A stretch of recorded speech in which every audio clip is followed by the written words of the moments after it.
Good morning, my fellow yogic travelers. Mighty glad to be alive today, and I hope that you are too, as we continue to live, laugh, love, learn, linger, and live the life we love. It's Monday, so it is Poetry Day. Here's my little ditty from Jalaluddin Rumi called On Resurrection Day.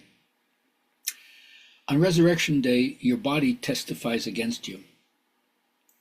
Your hand says, I stole money. Your lips, I spoke meanness.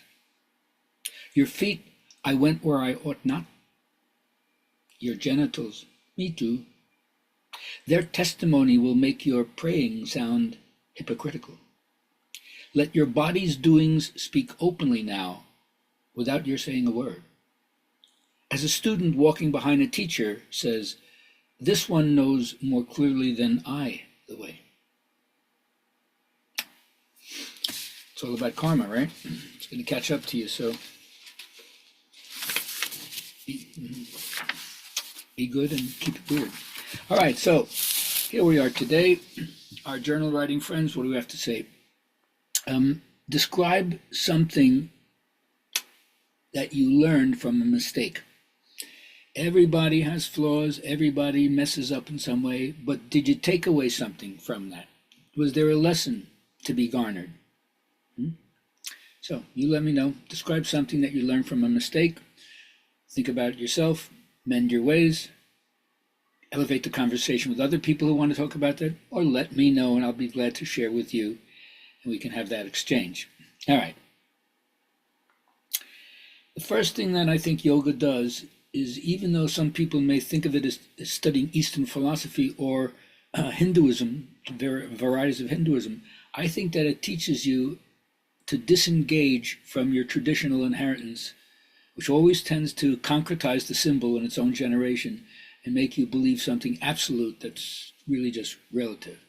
Now, I do believe in what I call the perennial philosophy, as coined by Aldous Huxley. There is a through line, there is a thread, there is a philosophy that connects you from the mystic and transcendent into the practical in the daily life.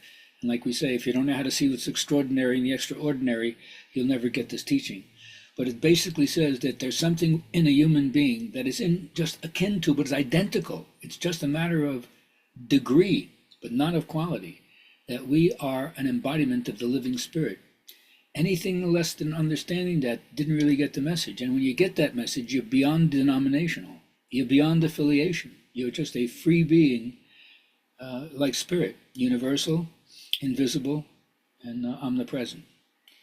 Now, yoga's approach to help you unfold this potential inside yourself, it reminds you it's a practical discipline. It gives you things to do par excellence. It is not just armchair philosophy. And they call it the darshana, a spiritual mirror to reflect back to yourself the spiritual perception that you found in direct experience of life. And of course, following more technique-oriented, the mastery of asana is a prerequisite for you understanding how to slow your breath down, shift your nervous system, do deep relaxation, withdraw from the periphery of your life into the center of your life, and then ultimately experience deeper and deeper states of mental absorption into bliss, and ultimately a certain kind of self-nodding. And when you do that, your life will change. How do you know? Well, everybody will see it in how it's reflected from your behavior and the radiance that's going out of your face. Now, I'm also a believer that there are developmental stages that we all go through. Most of the time we go through them okay. Sometimes we go through them like in a flawed way, sometimes in an abusive way. And although the biological growth continues as your body develops, psychologically you get stunted in certain places.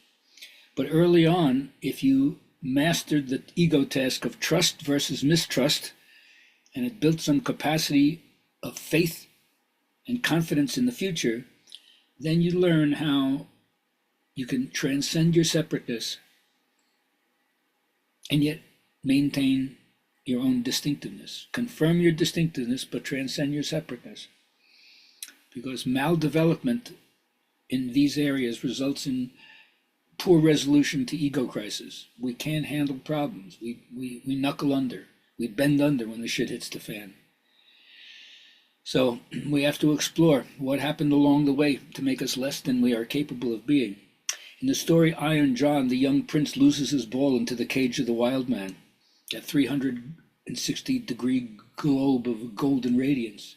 We all have had experiences like that. We got disillusioned. But the key in this one story is that he does open the cage of the wild man by stealing the key from his mother's pillow. We didn't know where it was. But he pricks his finger on the cage lock. There's always an initiatory wound. So once the wild man's cage is open, are you going to put the key back where it was, turn yourself in, and then they will curb your exuberance, not just curb your enthusiasm, curb your exuberance? Or do you go out with the wild man? Do you rediscover the spontaneity that's innate to you in every single human being? If you do, you'll tap back into your lover. And the lover is the one, once you're not hindered or obstructed, you want to play and display. You want to tease. You want to be out there. You want to experience the positive aspect of your own sensuousness in all its splendor.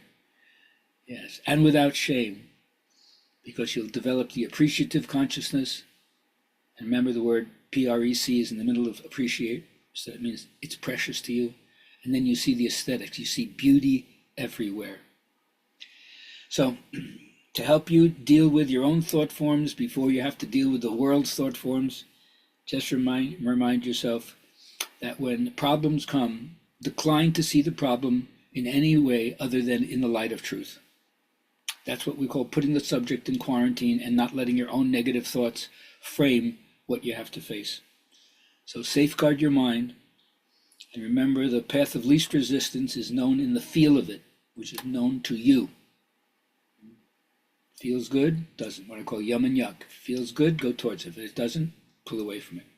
Because once you decide that feeling good matters, you'll see that releasing the resistance to it and allowing it to be, it's really easy. Have a great day.